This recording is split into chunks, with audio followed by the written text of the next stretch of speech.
오늘 말씀 보도록 하겠습니다. 느헤미야 6장 15절 16절. 아멘.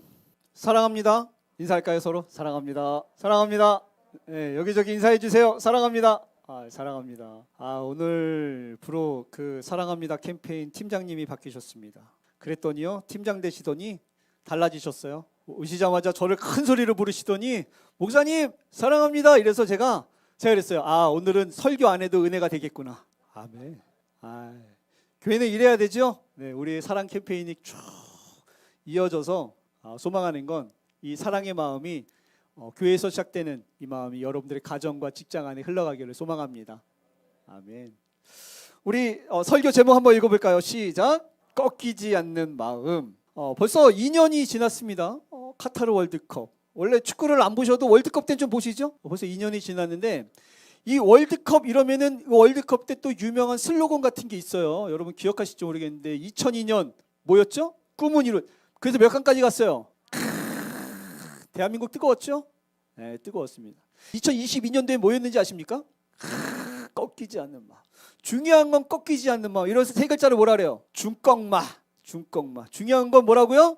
꺾이지 않는 마음이다. 이때요, 사실은 조별에 우리가 편성된 게 굉장히 좀 어려웠어요. 그 상대들이 보면은 포르투갈, 가나, 우루과이인데 우리나라가 사실 만만하게 볼 상대들이 별로 없었습니다. 저기서 최소한 1승 1무 1패는 해야 올라가거든요. 그래서 뭐 말이 많았죠. 근데 결국엔 두 게임을 했더니 그때 우루과이랑 0대0으로 비기고 그 다음에 가나랑 우리가 지면서 무조건 포르투갈을 이겨야 되는데 거기에 누가 있냐면 세계적인 선수 호날두가 있었습니다. 그래서 많은 전문가들이 뭐라고 이야기하냐면 우리가 포르투갈을 꺾고 올라가는 확률이 6%라 그랬어요. 6%. 일단은 좀 마음이 꺾인 상태로 갈 수 있는데 이때 어떻게 됐냐면 1대1로 거의 후반전 경기가 끝나갈 때였어요.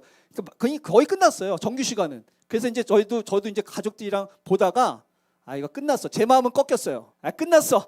보기 싫어. 이거 지는 거 뭐하라 그래서 화장실에 딱 가가지고 소변을 넣고 있는데 갑자기 우와 막 이러는 거예요. 그 1분을 못 참아가지고 손흥민이 그 지친 시간에 볼을 받아가지고 거의 골대 앞까지 가가지고 황희찬한테 패스해서 황희찬이 딱 기억나십니까? 난리 났죠. 제가 그걸 화장실에서 한우성만 들었어요. 제 마음이 꺾여가지고. 그러면서 나왔던 말이 이거였어요. 중요한 건 꺾이지 않는 마음이다. 그래서 우리나라 국민들의 마음에 큰 울림이 됐죠. 실제로 이때 손흥민이 또 인터뷰하는데 그런 얘기들을 막 했어요. 뭐라 그러냐면 꺾이지 않는 마음을 통해서 최선을 다했다. 마지막까지도 꺾이지 않는 마음을 해가지고 정말 열심히 했다. 왜냐하면 손흥민 선수가 참 인성이 괜찮잖아요. 우리나라 참 귀한 선수죠. 그래서 늘 그런 생각을 해요. 이렇게 국민 국가대표라는 그 이름을 가지고 국민을 대표해서 국민을 위해 국민들이 저렇게 응원하는데 어찌 그렇게 안 할 수 있느냐. 저 때 안 하고 올 줄 알아가지고 막 마스크 쓰고 뛰네 못 뛰네 막 이랬거든요. 그런데도 국민들을 위해서 뛰는 거예요. 국민들이 응원하니까 마지막까지 뛰는데 사실 16강에 올라가고 브라질을 만나서 이기길 바랬지만 지고 돌아왔죠. 그런데 국민들이요 누구 하나 비난하는 사람 없었어요. 충분히 잘했다는 거예요. 16강까지밖에 못 갔지만 그 당시에 그 선수들의 헌신과 투혼을 보면서요 모든 사람들이 환호했어요. 난리 났거든요. 저도 환영받는 짐이었습니다. 참 그게 중요한 것 같아요. 이게 이 포르투갈을 이긴다? 사실 말도 안 되는데 마지막까지도 희망을 놓지 않고 꺾이지 않으니까 기회가 왔을 때 거기다 골을 넣지 않습니까? 여러분들에게 또 소개시켜주고 싶은 운동선수가 한 명 있어요. 누구냐면 수영 선수입니다. 이 수영 선수는요 기니 사람이에요. 아프리카 기니. 근데 이제 원래 호주 그 올림픽이었는데 2000년 호주 올림픽이었는데 호주 올림픽 때 뭐가 있었냐면 그 수영을 하는데 수영에 워낙에 열악한 나라들한테 우리가 특별하게 와일드 카드를 줘가지고 초청해 주는 거예요. 초청. 원래는 여기서 그 수영할 수 있는 선수들이 안 되는데 니네들이 그냥 특별 선수로 와가지고 수영 한번 해봐. 뭐 이런 선수들을 세 나라에서 이렇게 3명을 데려와가지고 와일드 카드로 이렇게 그 뽑아줬어요. 근데 이 선수가 이 나라에는 수영장도 없어요. 호텔에만 있어요. 호텔 20m. 원래 수영장이 50m거든요. 근데 20m 있고 자기네 동네에 있는 거는 13m짜리밖에 없는 거. 국가에서 너 수영 선수로 뽑아줬으니까 너 여기서 연습했는데 거기 길이가 13m밖에 안 돼요. 문제는 코치가 없어. 그래서 누구한테 수영을 배웠냐면 어부한테 수영을 배웠어요. 아유 주여. 수영장도 없고. 그래서 아니 수영 연습을 훈련을 제대로는 할 수 있겠습니까? 없죠. 근데 어쨌든 뭐 죽으라고 살고 그냥 막 연습을 한 거예요. 그리고 딱 나갔는데 어쨌든 말도 안 되는 성적을 냈습니다. 그럼 사람들이 사실은 야유하고 비난할 수 있는데 이 사람은요 2000년 호주 올림픽 때 최고 스타 선수 중에 한 명이 됐어요. 그리고 실제로 세계 그 수영 브랜드의 모델이 돼가지고 이 안경 보이세요? 이 안경? 저게 경매에 나왔는데 $2,500에 팔렸대요. 아니 성적이 말도 안 되는 성적으로 사람들에게 비웃음을 받을 법한데도 불구하고 중요한 건 뭐라고요? 꺾이지 않는 마음으로 완주를 하니까 세계의 사람들이 감동을 받아서 브랜드의 모델로 뽑았다니까요. 저 안경을 경매에 내놨더니 서로 갖겠다고 $2,500가 됐다니까요. 어떻게 수행했는지 좀 볼까요? 영상 갖고 왔어요. 근데 이런 선수가 이제 세계 최고의 스포츠 제전인 올림픽에 출전을 했네요. 그게 이제 와일드 카드로 출전했죠. 출전했는데 무산바니 선수도 걱정이 많았어요. 왜 그러냐면 수영을 배운 지 8개월밖에 안 됐는데 올림픽에 출전했고 수영을 누구한테 배웠냐면 어부한테 배웠다고. 수영장에서 훈련할 시간이 하루에 1시간밖에 안 되기 때문에 강이나 바다에서 훈련을 해가지고 생존 수영이 있어요. 생존 익사를 그래서 어부로부터 물에 빠져서 죽는 일. 즉 익사하는 거를 방지하는 수영을 배웠어요. 그러니까 당연히 계엄이 포함되어 있는 거죠 거기에. 그래서 약간 주눅이 들었습니다. 왜냐면 그때 그 시드니 올림픽 수영장이 15,000명, 꽉 채우면 15,000명이 들어가는 진짜 어마어마하게 큰 수영장입니다. 거기 이제 세계 뭐 이안소프라고 아시죠? 아 알죠. 뭐 세계적인 인간 선수, 어뢰, 호주에. 선수들하고 같이 대기실에 딱 있다 보니까 예. 야 이게 진짜 그죠? 꿈인지 생신지 그러네요. 겁도 났습니다. 네. 근데 더 이제 안 좋은 일이 벌어졌어요. 그게 이제 3명이 출전했죠. 예선이었고 남자 자유형 100m 예선. 예, 3명이 그 조에 3명. 3명인데 이 3명의 선수가 실력이 좀 처집니다. 다 와일드 카드로 나온 선수인데 스타트 총성이 울리기 전에 두 선수가 입수를 했어요. 먼저 출발을 해서 부정 출발로 예, 뛰어보지도 못하고 그냥 실격됐어요. 옛날 우리 저 2004년 아테네 때 박태환 선수. 박태환 선수가 그때 어린 박태환 선수가 이제 그런 등장해서. 실수를 했는데 자 이때 그러니까 무산바니 선수가 이제 혼자 뛰는 거예요. 근데 이미 모습부터 아주 독특합니다. 일단 수영모는 없고요. 그 당시 대부분이 지금은 금지됐지만 전신 수영복을 하고 입고 나왔어요. 아시죠? 기록 단축에 이제 예. 유리하니까 그 옷 저항을 입는 데만 최소화하고. 20분이 걸린다는데 그 수영복을 입었는데 이 선수는요 전신도 아니고 일반 수영복도 아니고 하늘색에 확 튀는 삼각 팬티 같은 걸 이제 입고 나왔습니다. 야, 그냥 만여 명 관중이 야 이게 어떤 선수인가 궁금했는데 이제 스타트가 됐어요. 50m까지는 죽을 힘을 다해서 헤엄을 쳤습니다.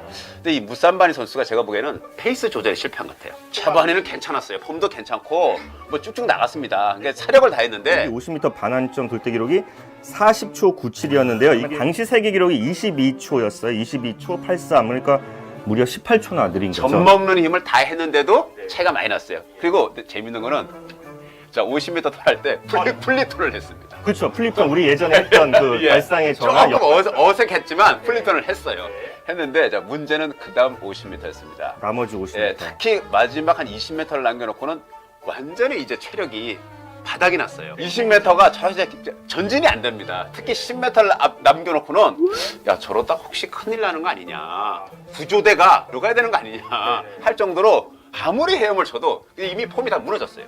처음 50m는 그래도 크롤이라 그러죠. 이 자유형의 어떤 모습을 좀 갖췄는데 마지막 10m는요 어린이들이 왜 처음 수영 뵀을 때 이렇게 개엄 비슷한 거 있잖아요. 생존을 그냥 허우적대는 모습을 연출했어요. 그때 만에 쥐가 나면 큰일 나거든요. 그러니까 보는 사람들도 불안불안했죠. 예, 그렇습니다. 그래 들어왔는데 기록이 1분 52초 72. 예 당시 세계 기록이 48초 18. 그러니까 1분 이상 뛰죠. 1분 이상. 예. 감이 안 오는 분들에 제가 간단히 설명하면 자 우사인 볼트하고 뛰는데요. 우사인 볼트 9초 58 세계 기록 아닙니까? 그냥 20초 때 뛴 거예요. 20초 때 100m를. 그런 느낌이죠. 그래도 완주를 했을 때 정말 큰 박수. 엄청난 박수 보셨죠? 예, 탄탄. 일제히 관중들이 이렇게 박수를 쳤던 그 순간만 해도 아마 무산베니가 이게 세계적인 스타가 되리라고는 생각을 못했어요. 경기 후 인터뷰가 참 인상적이었어요. 남들은 메달을 목표로 물살을 갈랐지만 나는 익사하지 않으려고 그렇죠. 물살을 갈랐다. 참 짠한 얘기 짠한 같아요. 얘기인데 그렇죠. 보셨어요? 익사하지 않으려고. 근데 저 선수가 어떻게 나왔는지를 이제 대충 아니까 포기하지 않고 마지막까지 가는 거에 박수를 보내는 거예요. 그러니까 사람들은 사실 1등에게만 박수를 보내는 걸로 알려져 있지만 생각보다 우리는 마지막까지 포기하지 않고 끝까지 최선을 다하는 사람들한테도 우리는 박수를 보낸다는 사실입니다. 그래서 그 생각했어요. 저 정도 했을 때 사실은 중간에 포기할 법도 한데 만약에 그 15,000명의 관중들이 박수 치지 않았으면 저거 완주했을까요? 중간에 포기하고 나왔을까요? 포기하고 나왔죠. 죽을 뻔한데. 근데 여러분 그거 아세요? 저게 사람들이 계속 박수를 치니까 중간에 포기할 수 있어요, 없어요? 포기를 안 한 게 아니고 못 하는 거예요. 사람들이 박수를 치는데 거기서 어떻게 포기하고 나와? 죽기 아니면 까무러치기로 가는 거지. 사람들이 응원해 주는 거랑 응원을 해주지 않는 거랑 많이 달라요.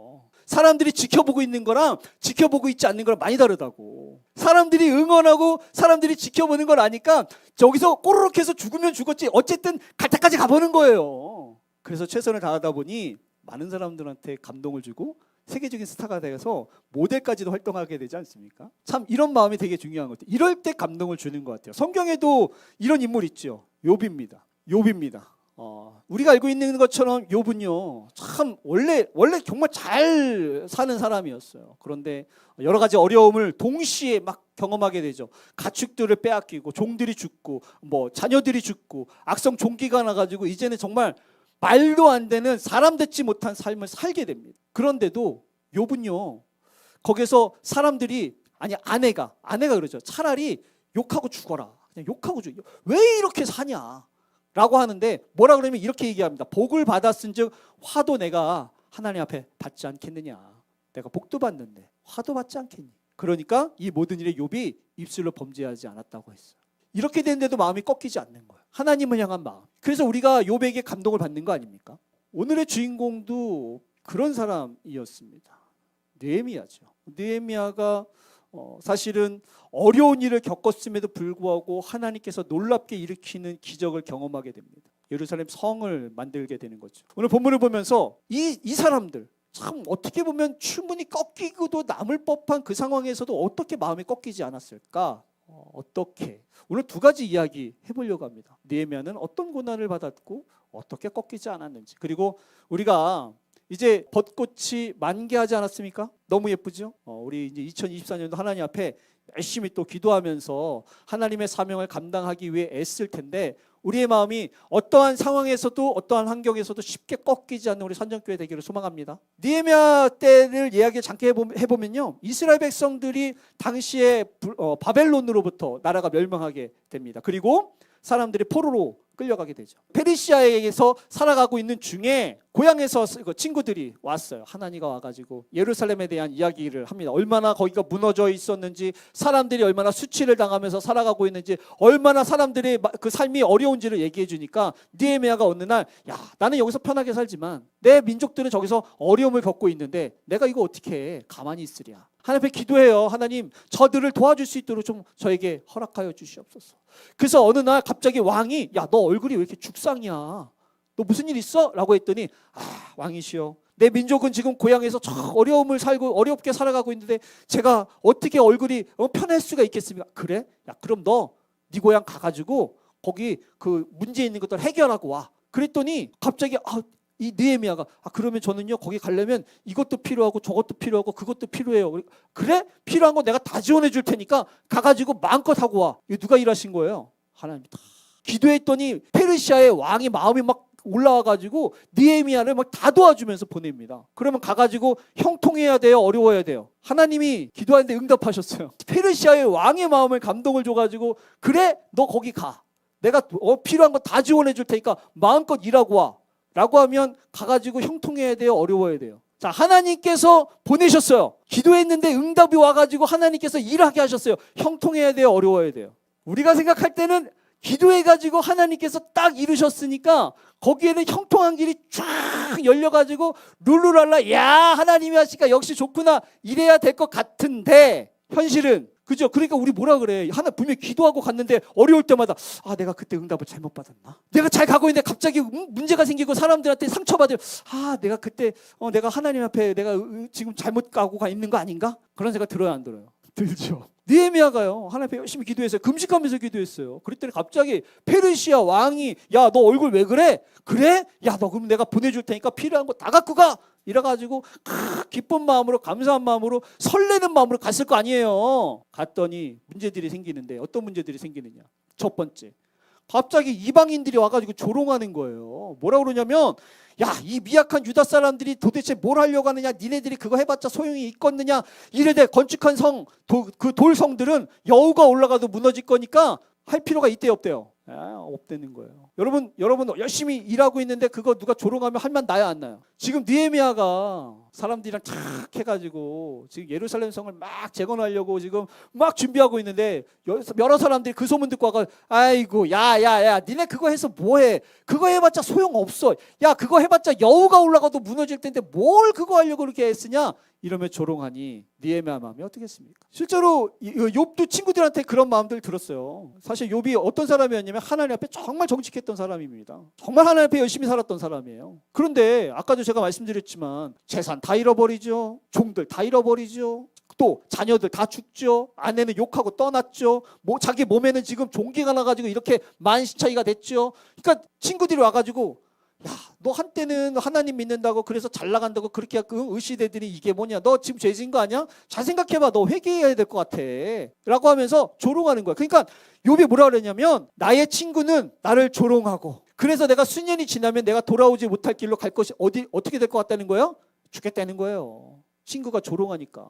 신앙생활 때 그럴 때 있잖아요. 여러분 우리가 10년, 20년, 30년, 40년 신앙생활 열심히 해가지고 우리 한명희 권사님이 지금 몇 년째예요 신앙생활이. 한 4, 50년 되신 거 아니에요? 4, 50년 됐으면 하나님께서 복을 왕창 주셔가지고 지금은 건물주 딱 해가지고 종로에 건물 2채를 가지고 있어야지. 교회 예배 드릴 때도 기사 딱 데리고 와가지고 뭐 이래야 되는 거 아니에요? 신앙생활 열심히 해가지고 교회 봉사 열심히 해가지고 헌금 열심히 해가지고 예배 빠지지 않고 열심히 해가니까 하나님이 복 빡 주셔가지고 모든 사람들이 부러워할 만한 우리의 복 받은 사람들 돼야 되는 거 아니에요 우리? 근데 생각보다 그렇지 않을 때가 너무 많다는 거야. 그러니까 주변 사람들이 뭐라 그러냐면 거봐 아니 예수 열심히 믿는다더니 그게 뭐야. 아니 교회 열심히 다닌다더니 너나 나나 뭐가 달라. 어느 날 제 친구가 그러더라고요. 제가 이제 교회 열심히 다니고 이제 나름 이제 열심히 살려고 하니까 어느 날 이제 친구들이 장난하면서 장난으로 이제 그러는 거야. 야, 너 그렇게 열심히 살아봤자 지금 너나 나나 뭐가 달라.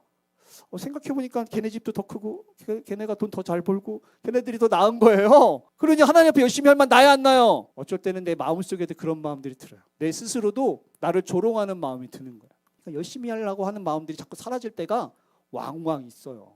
해서 뭐해? 해봤자 뭐하냐고. 해봤자 이런데 이런 조롱하는 마음이 있는 거예요. 느헤미야에게도 와가지고 그렇게 조롱하는 거예요. 두 번째는 뭐냐면 조롱으로 끝나는 게 아니라요. 이제는 느헤미야를 막 죽이려고 그랬어요. 그래가지고 얘네들이 예루살렘 성을 만들어질 때 그 허물어진 틈을 메꿔 간다고 하고 들으니까 막 분노하는 거야. 이제 좀 그럴듯하게 공사가 진행된다니까. 그래서 예루살렘에 가가지고 그곳을 치자는 거예요. 위협하자는 거예요. 여러분 우리가 신앙생활하면서 그럴 때 있잖아요. 고난과 어려움을 겪을 때 어쩔 때는 이런 위협이 건강에 대한 위협이 올 때 있죠. 우리 직장에 대한 위협이 올 때 있죠. 어쩔 때는 관계에 대한 위협이 올 때 있죠. 내가 하나님을 계속 믿으면 이런 것들이 문제가 될 것 같고 이런 것들에 대한 어려움을 겪을 것 같아. 그래서 이것 때문에 내가 하나님 앞에 계속 가야 될지 말아야 될지 고민할 때가 많아요. 이런 위협이 오는 거예요. 조롱도 오지 위협도 오지. 느헤미야는요 그때 당시에 사람들이 죽이려고 아주 그냥 환장을 했었어요. 그런 와중에서도요 오늘 성경에 보면 오늘 본문이 뭐냐면 사람들이 조롱하고 사람들이 위협하고 방해를 하는데도 이 예루살렘 성을 52일 만에 완공을 했다는 게 오늘 본문 얘기예요. 성경이 돼 있죠. 52일 만에 우리 하나님께서 이 역사를 이루셨다 딱 그러는 거예요. 야, 이렇게 위협하고 이렇게 조롱을 하는데도 마음이 꺾이지 않고 52일 동안 굳건하게 하나님께서 보내주신 사명을 감당할 수 있었던 이유가 뭘까? 요거 이야기하고 싶은 거. 우리도 하나님의 기적을 경험할 수 있는 교회였으면 좋겠습니다. 여러분 하나님 살아계시죠? 중요한 건 하나님께서 기적을 일으키실 저 끝선까지 우리가 가느냐 못 가느냐예요. 가야 되는데 그러려면 위협과 조롱과 어려움 속에서 우리의 마음이 꺾이지 말아요. 느헤미야가 어떻게 꺾이지 않았느냐? 자, 첫 번째는요 보니까 뭐라고요? 읽어볼게요. 시작. 하나님을 두려워하라. 여러분 느헤미야가요 사람들을 그렇게 막 위협하고 난리를 치는데도 뭐라 그랬냐면 백성들한테 이렇게 얘기했어요. 너희는 그들을 두려워하지 말고 지극히 크시고 두려우신 주를 기억해라. 지극히 크시고 두려우신 분을 기억하라는 거예요. 지금 우리 눈앞에 사람들이 막 조롱하고 협박하고 칼로 들이대면서 그들이 예루살렘 성을 재건하지 못하게끔 막 방해를 하는데 그러면 자꾸 그들 앞에 우리가 시선이 자꾸 가잖아. 그들의 목소리가 자꾸 들리잖아. 그리고 우리의 마음이 흔들흔들 되는 거죠. 그런데 그 뒤에 있는 더 높이 있는 하나님을 보라는 거예요. 계속 여러분 우리 시선이 그래요. 우리 저번에도 그 고릴라 시험 봤죠? 우리 눈이 하나에 딱 꽂히니까 다른 게 안 보여요. 여러분 우리가 하나님을 딱 꽂히면요 다른 게 안 보여요. 하나님 목소리에 딱 꽂히면 다른 소리가 안 들려요. 그런데 다른 거를 자꾸 보게 되니까 그게 두려워지는 거죠. 그래서 느헤미야는 하나님을 두려워하라는 거예요. 여러분 신앙은요 하나님을 두려워할 줄 아는 신앙을 가질 수 있어야 돼요. 하나님을 두려워할 줄 아는 신앙. 그래서 그 두려워함에 우리가 하나님 앞에 순종하려고 하는 마음들도 우리 안에 있어야 되고, 하나님이 두렵기 때문에 하나님 외에 다른 것들은 두렵지 않을 수 있는 마음이 있어야 돼요. 여러분 이런 마음 배워가야 됩니다. 사도행전을 보면 사도행전에 제자들이 그랬어요. 제자들이 처음에는 예수님이 그 십자가에서 죽으실 때는요 무서워서 다 도망갔잖아요. 근데 성령을 딱 받으니까 이들이 이제 두려워하는 게 달라졌어요. 이제는 더 이상 사람의 눈치를 보지 않습니다. 이제는 하나님의 눈치를 보는 거예요. 이제는 하나님을 두려워할 수 있는 거예요. 그래서 이들이 성령을 받고 예수님을 막 증거하고 그 하나님의 역사를 막 이렇게 만들어 가니까 당시 예루살렘에 있는 그 종교 지도자들이 이들을 부릅니다. 그래서 얘기해요. 니네 그런 말 하고 다니지 말라고. 우리로 얘기하면 그런 거죠. 전도하지 말라고. 복음 전하지 말라고. 막 이야기를 해요. 협박을 막 합니다. 그랬더니 이 제자들이 뭐라 그러냐면 이렇게 얘기해요. 그들을 불러서 경고해 도무지 예수의 이름으로 말하지도 말고 가르치지도 말라. 그러니까 베드로와 요한이 하나님 앞에서 너희의 말을 듣는 것이 하나님 말씀 듣는 것보다 옳은가 판단하라. 예전에는 예수님 제자 아니에요? 이걸로도 화들짝 놀래가지고 아니라고 잘못 봤다고 제가 좀 비슷하게 생기긴 했는데 절대 나는 그 사람이 아니라고 막 이러면서 도망갔잖아요. 이제는 한 사람이 아니고요 예루살렘에 있는 종교 지도자들이 이렇게 모여가지고 막 협박을 하는데도 이 사람아 내가 하나님 앞에서 당신네들 말 듣는 것보다 하나님 말씀을 듣는 게 어떤 게 더 중요한지 니네들이 한번 생각해봐 라고 하면서 당당하게 얘기할 수 있는 사람이 된 거예요. 하나님을 두려워할 줄 아니까요 다른 게 두렵지 않은 거예요. 하나님을 두려워할 줄 아니까요 다른 게 눈에 보이지 않는 거예요. 여러분 그리스도인들은요 그런 하나님을 볼 수 있어야 돼요. 우리는 그런 두려우신 하나님, 그래서 그 하나님 외에 아무것도 두려워하지 않을 수 있는 믿음을 소유할 수 있어야 돼요. 그래서 하나님 눈치만 보면서 사는 겁니다. 바울이 이렇게 고백합니다. 읽어볼까요? 그러므로 시작. 하나님이 두려우니까요, 하나님을 두려워할 줄 아니까요, 하나님 눈치만 보면서 사니까요 자기의 신앙을 날마다 돌이키면서 살아가요. 남들이 다 괜찮은 것 같은데요 라고 이야기해도 하나님만 보니까요 하나님이 두려우니까 날마다 자기 신앙을 다시 돌이키고 또 돌이키고 또 돌이키고 남들이 볼 때는 괜찮아 보이는데 무슨 말이야 하나님이 나를 어떻게 생각하실 줄 알아. 그래서 겸손하게 그래서 주님의 눈치를 보면서 모든 사람들이 예루살렘에 가면 큰일 난다고 해도 아니야 내가 주님께서 부르신 이유 그 사명을 감당하기까지는 내가 어떻게 달려갈 길을 내가 그동안 멈추겠어 이렇게 고백할 수 있는 신앙이 되지 않습니까? 우리는요 하나님 앞에 두려워할 줄 아는 마음을 소유할 수 있어야 돼요. 그 마음으로 사는 거예요. 두 번째는요 이래야 하나님을 의지하면서 살아갈 수 있습니다. 여러분 하나님 믿는다고 다 하나님 의지하는 거 아닙니다. 하나님을 믿는다고 하는 거랑 하나님을 의지하면서 살아가는 것은요 너무 달라요. 하나님의 기적을 경험하고 하나님의 은혜를 경험한 거랑 하나님을 의지하면서 살아가는 건 너무 달라요. 느헤미야가 꺾이지 않을 수 있었던 마음, 이거는요 성경에 보니까 그렇게 어려움을 당하고 힘듦을 당하고 마음에 꺾이려고 하는 흔들림이 있는 것 같으니 하나님 앞에 기도하는 거예요. 하나님 들어주시옵소서. 우리가 이런 어려움을 당하고 있습니다. 하나님 주 앞에서 그들의 악을 덮으지 마시고 그들의 죄를 도말하지 마시옵소서. 도와주시옵소서. 여러분 내 마음이 아무 변화 없으면 이런 기도합니까? 안 하죠. 이런 마음이 있을 때 하나님 앞에 기도하는 거예요. 이런 마음이 있을 때 하나님 앞에 토로하는 거예요. 이런 마음이 있을 때 주님을 바라보면서 하나님이 하시면 되죠. 저들이 아무리 난리를 치고 저들이 아무리 조롱을 하고 아무리 협박을 해도 하나님이 하시면 되죠. 여러분 신앙생활은 단순히 우리가 교회 나와서 예배를 드리는 것이 아닙니다. 우리가 하나님의 뜻을 이루어 가야 되는 사람들인데 그 길에 하나님이 우리와 함께 하시고 어려운 것들을 도와주실 것에 대한 믿음과 의지를 하면서 가는 거예요. 여러분 신앙생활은 그게 너무너무 중요한 겁니다. 이스라엘 백성들이 출애굽을 했어요. 출애굽하면서 얼마나 많은 기적들을 경험합니까? 성경을 다 통틀어서 이 사람들만큼 하나님의 놀라운 기적을 직접적으로 경험한 세대들이 없어요. 10가지 재앙 경험하죠. 홍해바다 갈라지죠. 아침마다 만나가 내려오죠. 날아가는 그 메추리 이야기가 떨어져가지고 고기 먹죠. 하여튼 쓴물이 단물이 되죠. 손을 들면 이기고 내려지면 지고 놀라운 하나님이 살아계심을 역동적으로 역사하심을 시퍼렇게 살아계신 걸 이 세대들만큼 경험한 사람들이 없었어요. 근데 은혜 받고 하나님을 경험한 거랑 하나님을 의지하는 거랑은 아주 다른 거예요. 우리도 마찬가지예요. 우리가 하나님을 믿는다고 하는 거랑 하나님을 의지하면서 산다고 하는 건 아주 다른 거예요. 여러분, 우리는 하나님을 믿는 신앙을 넘어서 의지할 수 있는 신앙이어야 됩니다. 이게 안 되니까. 그 12명의 정탐꾼이 가나안 땅에 딱 보고 와가지고 딱 봤더니 상황이, 환경이, 조건이 야, 이거는 안 돼. 이거는 우리가 할 수 있는 게 아니야. 우리의 상황과 조건을 딱 보니까 이거는 해결이 안 돼. 마음이 꺾여버렸어요. 그런데 똑같은 걸 보고 왔었던 사람들 중에 2명은요 마음이 꺾이지 않아요. 왜냐하면 하나님이 계시거든. 하나님이. 우리나라도 왠지 있잖아요. 그죠? 우리나라 그 스포츠 하면은 우리나라 국가대표팀이 왠지 손흥민이 뭐 하나 해줄 것 같고 그런 거 있잖아요. 김연아가 뛰면 왠지 김연아가 금메달 하나 따줄 것 같고 있잖아요. 박태환이 수영하면 왠지 금메달 하나 따줄 것 같고 뭐 이런 거 있잖아요. 왠지 마지막까지 꺾이지 않는 마음이 그거 아닙니까? 그래도 마지막에 뭐 어떻게 되지 않겠어? 뭐 이런 거 아니겠어요? 하나님이 계시니까, 하나님이 우리와 함께 하신다 하니까, 하나님께서 이루시면 되는 일이니까 계속 일들이 꼬이고 자빠지고 무너지고 상처받고 인간의 눈으로 보면 이리 보고 저리 봐도 희망이 없어 보이는데 그래도 하나님께서 한번 뒤집어 엎으면 왠지 될 것 같으니 하나님을 바라보니까 마음이 꺾이지 않는 거예요. 여러분, 신앙은 그런 겁니다. 꺾이지 않는 마음은요 그냥 마음이 멘탈이 강해서 되는 게 아니에요. 믿는 구석이 있으니까 꺾이지 않는 거라고. 근데 우리가 믿는 구석이 누구여야겠어요? 하나님이어야죠. 하나님이 계시니까 하나님이 하시면 언젠가 될 것 같으니까 꺾이지 않는 거예요. 그래서 다윗도요 이렇게 이야기했어요. 다윗이 하나님의 사명을 버리고 블레셋 시글락으로 이제 가서 살아가는데 거기서 이제 아기시라고 하는 왕의 눈치를 보며 살아가다가 자기의 가족들과 부하의 가족들이 다 잡혀가잖아요. 그랬더니 자기를 그동안 따랐던 부하들이 돌을 들고 다윗을 죽이려고 그래요. 다윗이 정신을 번쩍 차리고 내가 아기스 왕의 눈치를 보면서 살았지만 정신을 번쩍 차리고 하나님이 계시지.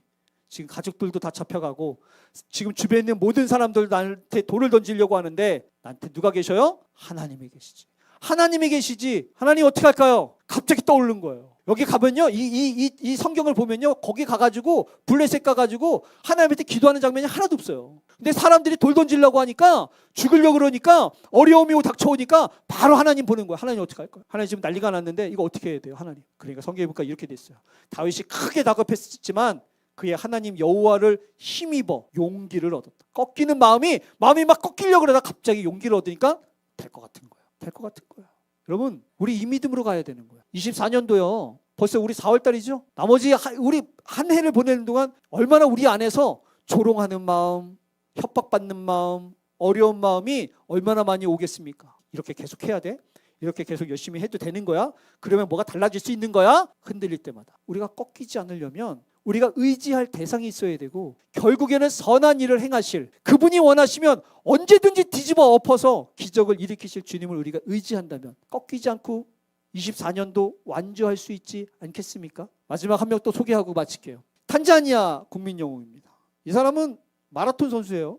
1968년도에 올림픽에서 출전했던 선수인데 이 사람은 어떤 사람이냐면 탄자니아에서 이제 마라톤으로 나왔어요. 근데 왜 마라톤을 보면 이렇게 상위권 선수들 중에 서로 좀 이렇게 그 자리 잡으려고 이렇게 뭐 싸우잖아요. 이렇게 부딪히면서 가잖아요. 거기서 사람들이랑 부딪히면서 넘어진 거예요. 근데 또 넘어졌는데 하필이면 무릎을 다쳐가지고 아직도 뛰어야 될 거리가 너무 먼데 무릎을 다친 거. 그 다친 무릎에 붕대 대충 감고 마라톤 맨 다리로도 힘들어요. 10km 뛰어 보셨어요? 10km? 안 뛰어 보셨죠? 이거 원래 몇 킬로예요? 42.195?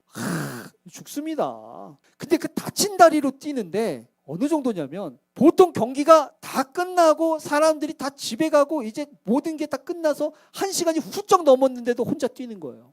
혼자 뛰는 거예요. 근데 완주를 해요. 그러니까 지금 국민영웅으로 그래서 여기 보면 2008년도에 베이징에 여기 보니까 친선 대사로 활동하는 거예요. 꼴찌였어요. 꼴찌. 근데 포기하지 않으니까. 이 선수가 그런 얘기예요. 무슨 얘기를 하느냐? 나는 국가에서 뛰다가 포기하라고 보내지 않았다. 완주하라고 보냈지.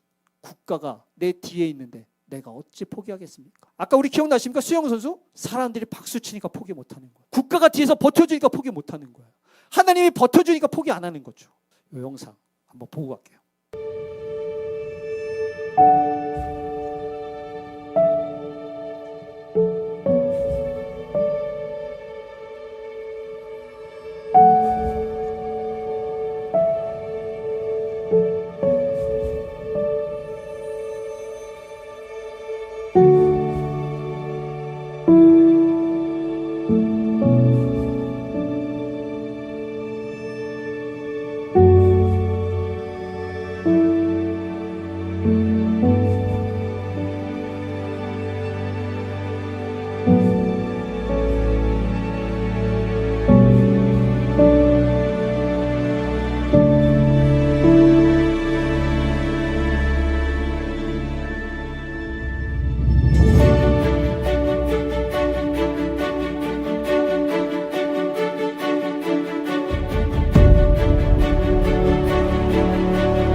감동이 되십니까? 살아가면서 때로는 이렇게 마음이 꺾일 때가 있는 것 같습니다. 계속 해야 되나?